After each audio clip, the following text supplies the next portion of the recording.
ቁርአን ውስጥ ያሉትን ሁሉንም የተጅዊድ ህግጋቶች በአንድ ማወቅ ትፈልጋላችሁ? አሊያም የተጅዊድ ዕውቀታችሁን መፈተሽ ትፈልጋላችሁ? እንግዲያውስ ይህ ቪዲዮ የተዘጋጀው ለእናንተ ነው። በዛሬው ቪዲዮ በቁርአን ውስጥ በጣም በብዛትና በተደጋጋሚ የምናገኛቸውን የተጅዊድ ህግጋቶች በአንድ ቪዲዮ ያለምንም ማወሳሰብ ቀላልና አጭር በሆነ መልኩ የምናይ ይሆናል። ከእናንተ የሚጠበቀው ቪዲዮ ለበርካታ ወንድምና እህቶች እንዲዳረስ ላይክ እና ሼር በማድረግ መጀመር ብቻ ነው። አሁን ቀጥታ ወደ ህግጋቶቹ እናልፋለን። የመጀመሪያው ህግ በቁርአን ውስጥ በጣም በተደጋጋሚና በብዛት የሚመጣ ህግ ሲሆን እሱም ኑንና ሚም የሸዳ ምልክት ወይም ጠብቀው ካገኘናቸው የጉና ድምጽ ላይ ወይም የአፍንጫ ድምጽ ላይ ሁለት ሐረካ ያክል መቆየት ይኖርብናል። ባጭሩ ኑንና ሚም ሸዳ ሆነው ካገኘናቸው ሁለት ሐረካ ያክል የጉና ድምጹ ላይ እንቆያለን ማለት ነው። ለምሳሌ ቢረቢናስ ኢነለዚነ አመኑ عما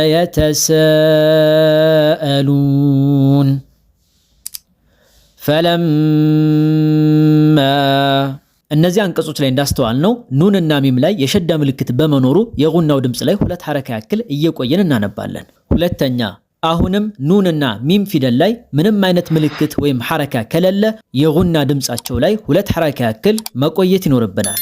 ለምሳሌ ينفقون أنزل وما هم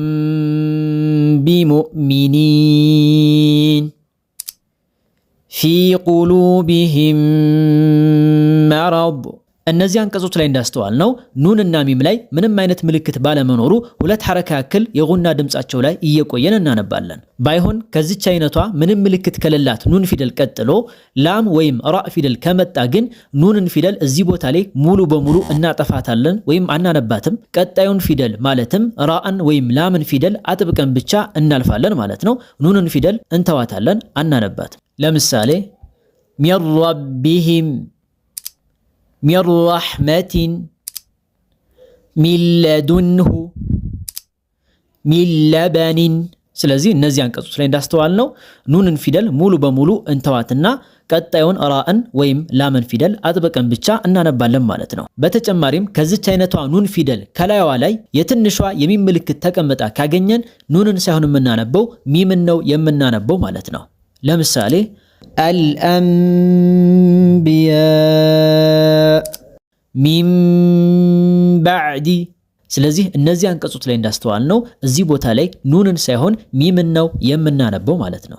ሶስተኛው የተንዊን ህግን በተመለከተ ሲሆን እንደሚታወቀው ተንዊን ማለት ፈትሐተይን ወይም ሁለት ፈትሐ፣ ከስረተይን ወይም ሁለት ከስራ፣ ضመተይን ወይም ሁለት ضማ ማለት ነው። ታዲያ እነዚህ ጥንድ ጥንድ ሆነው የመጡ ሁለት ሐረካዎች አቀማመጣቸው እኩል ከሆነ የቃሉ መጨረሻ ላይ የምንጨምራትን ን የምትለዋን ድምጽ በግልጽ እናነባታለን ማለት ነው።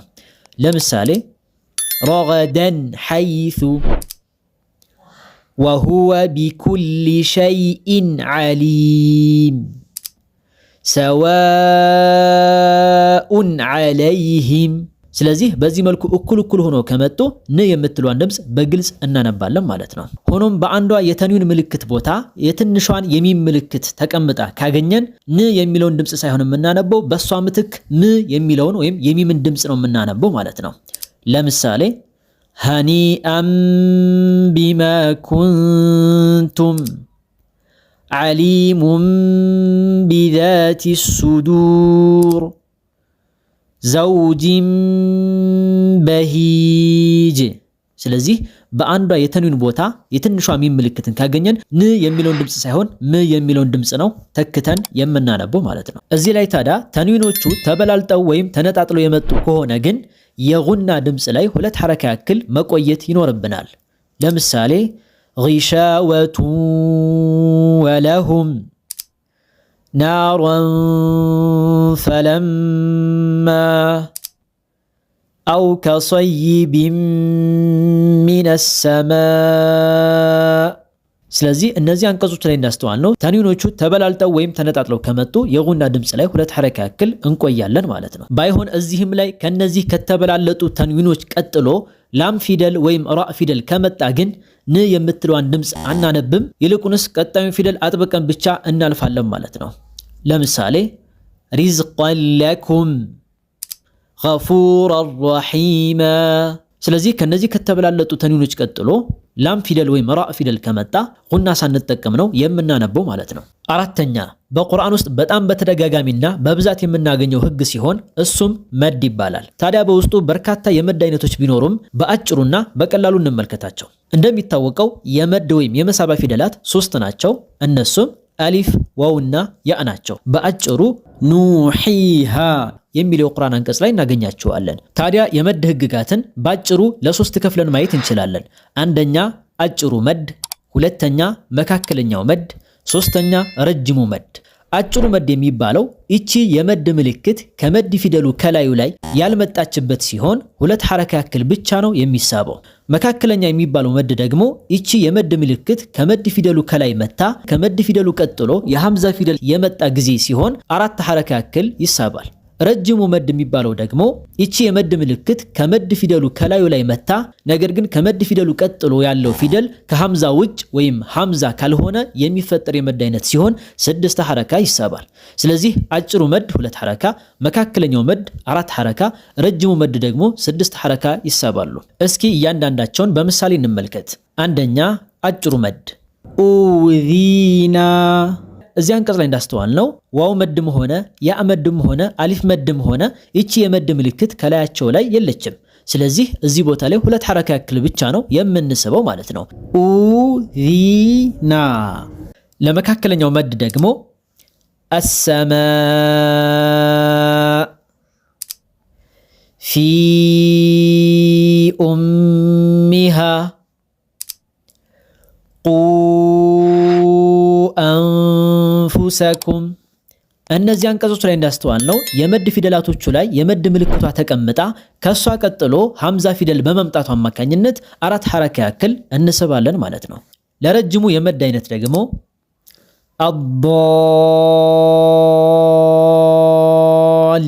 አሊን፣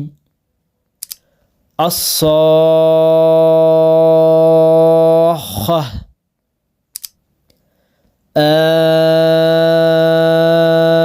አልአነ። እነዚህ አንቀጾች ላይ እንዳስተዋል ነው የመድ ፊደላቶቹ ላይ የመድ ምልክቷ ተቀምጣ ሆኖም ከሷ ቀጥሎ ግን ሐምዛ ስላልመጣ ወይም ከሐምዛ ውጭ ያለ ፊደል ስለሆነ የመጣው 6 ሐረካ ያክል እንስባለን ማለት ነው። ባጭሩ የመድ ፊደል ላይ የመድ ምልክት ከሌለ 2 ሐረካ፣ የመድ ፊደሉ ላይ የመድ ምልክት መጥቶ ከሱ ቀጥሎ ሐምዛ ከመጣ 4 ሐረካ፣ የመድ ፊደሉ ላይ የመድ ምልክት መጥቶ ከሱ ቀጥሎ ሐምዛ ፊደል ካልመጣ ወይም ሌላ ፊደል ከመጣ 6 ሐረካ ያክል እንስባለን ማለት ነው። ሌላው ነጠላ በሆኑ ፊደላቶች የሚጀምሩ አንዳንድ የቁርአን ሱራዎችን በተመለከተ ለ3 ከፍለን ማየት እንችላለን። አንደኛ ምንም የማይሳብ ፊደል አለ፣ እሱም አሊፍ ነው። ሁለተኛ 2 ሐረካ ያክል የሚሳብ አለ፣ እሱም ከላዩ ላይ የመድ ምልክት የሌለበት ነው። ሶስተኛ 6 ሐረካ ያክል የሚሳብ አለ፣ እሱም ከላዩ ላይ የመድ ምልክት የተቀመጠበት ነው። ለምሳሌ ካፍ ሃ ያ ዐይን ሷድ። እዚህ አንቀጽ ላይ እንዳስተዋል ነው ካፍ ላይ የመድ ምልክት ተቀምጧል። ስለዚህ 6 ሐረካ ይሳባል። ሀ እና ያ ፊደል የመድ ምልክት የላቸውም። ስለዚህ 2 ሐረካ ብቻ ነው የሚሳቡት። አይን እና ሷድ የመድ ምልክት ተቀምጦባቸዋል። ስለዚህ 6 ሐረካ ይሳባሉ ማለት ነው። ሆኖም አሊፍ ፊደል ግን በዚህ መልኩ የሱራዎች መክፈቻ ላይ ከመጣ ምንም አይሳብም። ልክ አሊፍ ላም ሚም እንደሚለው ማለት ነው። ባጭሩ ነጠላ በሆኑ ፊደላቶች የሚጀምሩ ሱራዎችን በተመለከተ ፊደሉ ላይ የመድ ምልክት ካለ 6 ሐረካ እንስባለን። ፊደሉ ላይ የመድ ምልክት ከሌለ 2 ሐረካ ያክል እንስባለን። አሊፍ ግን ምንም አይሳብም ማለት ነው። አምስተኛውና በጣም በተደጋጋሚ የምናገኘው ህግ ሱኩን የሆኑ የላም ፊደላቶች ሲሆኑ አንደኛ በቁርአን ላይ የሱኩን ምልክት ያለበት የትኛውም የላም ፊደል በግልጽ ይነበባል። ለምሳሌ አልሐምዱ ወልአርዱ እንደሚለው ማለት ነው። ሆኖም ምንም ምልክት የሌለው የላም ፊደል ግን በግልጽ አይነበብም። ይልቁንስ ከቀጣዩ ፊደል ጋር ተጨፍልቆ ወይም ኢድጋም ተደርጎ ስለሚነበብ ቀጣዩ ፊደል አጥብቀን እናነባለን ማለት ነው። ለምሳሌ አሰማ ወሸምሱ። በዚህ መልኩ ላምን በግልጽ ሳናነብ ቀጣዩን ፊደል አጥብቀን እናነባለን ማለት ነው። ስድስተኛ ላይ የምናየው ድምጻቸው ከሌሎች ፊደላቶች አንጻር ሲታይ ነጠር የሚል ወይም ጎላ ተደርጎ የሚነበቡ የቀልቀላ ፊደላቶችን ሲሆን እነሱም 5 ናቸው። ቁጥቡ ጀድ ተብለው ይታወቃሉ። ቃፍ፣ ጣ፣ ባ፣ ጂም እና ዳል ናቸው። እነዚህ ፊደላቶች ድምጻቸው ነጠር ይላል። መቼ? አንደኛ ስኩን ሆነው በምናገኛቸው ጊዜ ለምሳሌ ረዛቅናሁም፣ አብሳሩሁም፣ ወቅተሪብ፣ ለም የሊድ፣ ኢጅተመዐት። ሁለተኛ የቃል መጨረሻ ላይ አግኝተናቸው የምናቆምባቸው ከሆነ ለምሳሌ ወሰማኢ ዛቲል ቡሩጅ፣ ቢረቢል ፈለቅ፣ አላሁ ሶመድ። ስለዚህ እነዚህን ፊደላት በምናቆምበት ጊዜ ወይም ስኩን በሚሆኑበት ጊዜ ድምፃቸውን ጎላ አድርገን ወይም ነጠር አድርገን እናነባለን ማለት ነው። ሰባተኛ ብዙ ሰዎች የሚቸገሩባቸው በመላስ ጫፍ የሚወጡ ፊደላቶች ሲሆኑ እነሱም 3 ናቸው። ዛ፣ ዛል እና ሳ። እነዚህ ፊደላትን ስናወጣ የምላስ ጫፋችንን ከላይኛዎቹ የፊት ጥርሶች ጠርዝ ጋር በማገናኘት መሆን ይኖርበታል። ዚልን ዚ ሰላሲ ሹዓብ። ስምንተኛ ማወፈርና ማቅጠንን በተመለከተ ሲሆን የአረብኛ ፊደላቶችን ከዚህ አኳያ ለ3 ከፍለን ማየት እንችላለን። አንደኛ ሁሌም የሚወፍሩ ፊደላቶች ሲሆኑ እነሱም 7 ናቸው። ኹሷ፣ ضغጢን፣ ቂዝ ማለትም ኸ፣ ሷድ፣ ዷድ፣ ገይን፣ ጣ፣ ቃፍና ዛ ናቸው። እነዚህን ፊደላት በየትኛው መሐል ላይ ብናገኛቸው ሁሌም ማወፈር ይኖርብናል። ሁለተኛ አንዳንዴ የሚወፍሩ አንዳንዴ የሚቀጥኑ ፊደላት ሲሆኑ እነሱም 3 ናቸው። አሊፍ፣ ላም እና ራ ናቸው።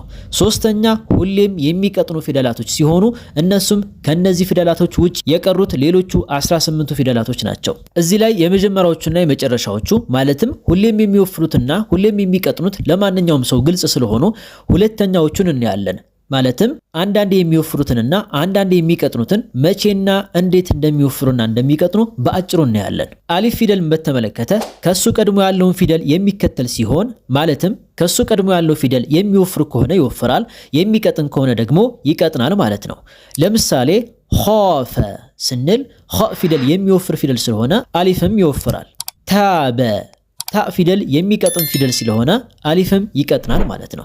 ላም ፊደልን በተመለከተ ደግሞ የምትወፈረው አላህ የሚለው ቃል ላይ በምትመጣበት ጊዜ ሲሆን አላህ ከሚለው ቃል ቀድሞ የመጣው ፊደል ሐረካው ፈትሐ ወይም ዶማ ከሆነ ትወፍራለች። ለምሳሌ ቁል ሁወ አላሁ አሐድ፣ ኢዛ ጃአ ነስሩላህ። ሆኖም አላህ ከሚለው ቃል ቀድሞ ያለው ፊደል ሐረካው ከስራ ከሆነ ግን ላሟ ትቀጥናለች። ለምሳሌ ቢስሚላህ፣ ፊ ዲኒላህ። ራእን ፊደል በተመለከተ ደግሞ ሐረካዋ ፈትሐ ወይም ዶማ ከሆነ ትወፍራለች፣ ከስራ ከሆነ ትቀጥናለች። ለምሳሌ ረቢል ዓለሚን፣ ሩሐማኡ በይነሁም። ስትቀጥን ደግሞ ሚን ሸሪ ማ ኸለቅ፣ ፈሪሒን። እንግዲህ በዚህ መልኩ ቁርአን ላይ በተደጋጋሚና በብዛት የምናገኛቸውን ዋና ዋና የሚባሉትን የተጅዊድ ህግጋቶችን አጭር ቀላልና ግልጽ በሆነ መልኩ ለማየት ሞክረናል። ዋናው ነገር ማወቅ ብቻ ሳይሆን ሁሌም ሳይሰለቹ መደጋገምና መለማመድ ያስፈልጋል። ታዲያ በእያንዳንዳቸው ህግጋት ዙሪያ ላይ ከዚህ በፊት የሰራኋቸውን ሰፋ ያሉ ቪዲዮዎችን ለማግኘት ከፈለጋችሁ የቴሌግራም ቻናል ላይ አስቀምጬላችኋለሁ። ኮሜንት ላይ በማስቀምጥላችሁ ሊንክ ገብታችሁ ማግኘት ትችላላችሁ። ቪዲዮውን ከወደዳችሁትና ከተጠቀማችሁበት ለሌሎች በርካታ ወንድምና እህቶች እንዲዳረስ ላይክ እና ሼር ማድረግ እንዳይረሳ። ቪዲዮ ላይ በተነሱ ነጥቦች ዙሪያ ላይ ግልጽ ያልሆነላችሁና ያልገባችሁ ነገር ካለ ኮሜንት ላይ አስፍሩልኝ። በቀጣይ በሌሎች ቪዲዮዎች እስክንገናኝ ድረስ መልካም ጊዜ እመኝላችኋለሁ። ወሰላሙ አለይኩም።